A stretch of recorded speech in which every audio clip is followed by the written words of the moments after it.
Hi, welcome to another episode of First Chapter Friday. My name is Lucy, and the book that I am going to be reading the first chapter of today is called Air by Monica Rowe. Air is the story of Emmy, who lives in a small town in South Carolina, and Emmy has a desire to compete in the WCMX, which is wheelchair motocross. Emmy was born with spina bifida and has always been in a wheelchair. She is 12 years old and she loves speed. She loves using her wheelchair to do stunts, fly off ramps, do wheelies, and her dream is to have a better motorized wheelchair so that she can really get great at these stunts and ultimately compete.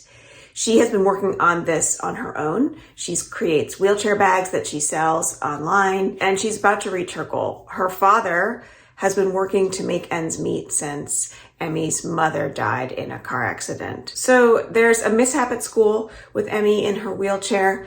Nothing that Emmy does. There's a board that's loose on a ramp at school, and so she falls, and this gets the school involved with thinking, oh, Emmy needs a new wheelchair, we're going to step in and help her, when really what the school should be doing is creating better accessibility and better ramps. This is what Emmy wants. Emmy wants to work on the goal of getting her wheelchair herself. This book gets into Emmy's pursuit of having the school meet her needs and working on her own to meet her goals. She creates relationships with interesting other wheelchair users online, and she becomes a really strong voice for discrimination against people with disabilities. We also learn from Emmy a lot about how a 504 or an IEP work, and one of Emmy's older friends turns her on to learning about the history of disability rights. And so through Emmy and other wonderful characters in the book, we are part of a larger conversation. Emmy is still grieving her mother, and she and her father have an interesting relationship with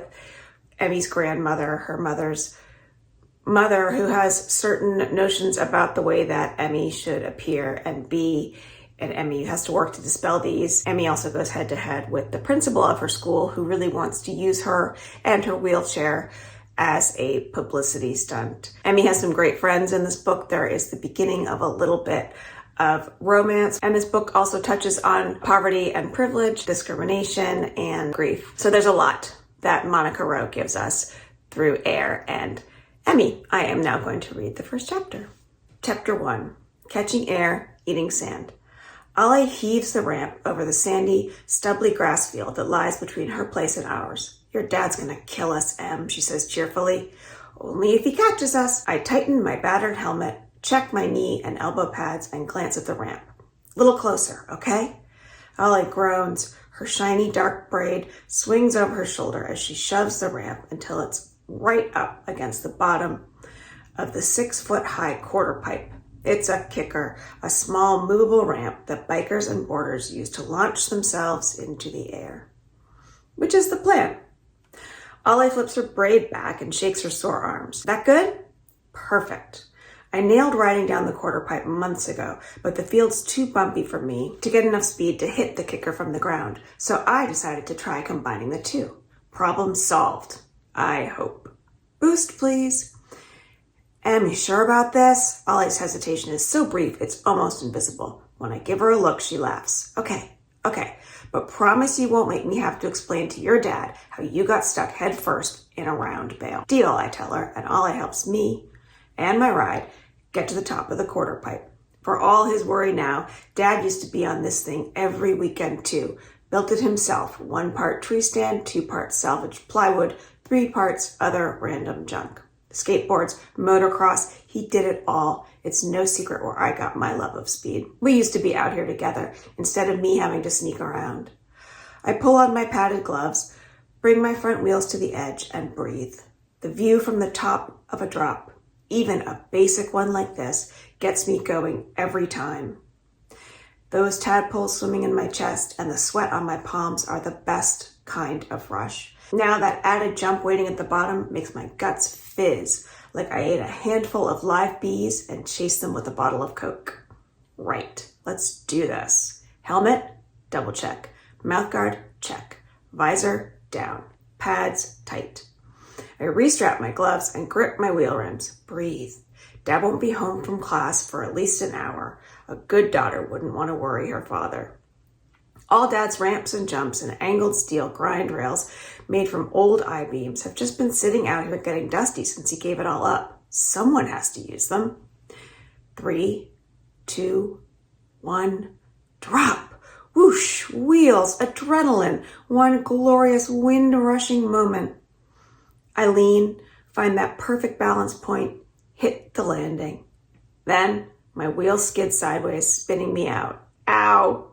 Ollie runs over. You did it, she yells. Sort of. What's my name? I push up, spitting out a mouthful of the sand that patted my wipeout, and squint at the hand she's waving in my face. Ale? Rhymes with sail?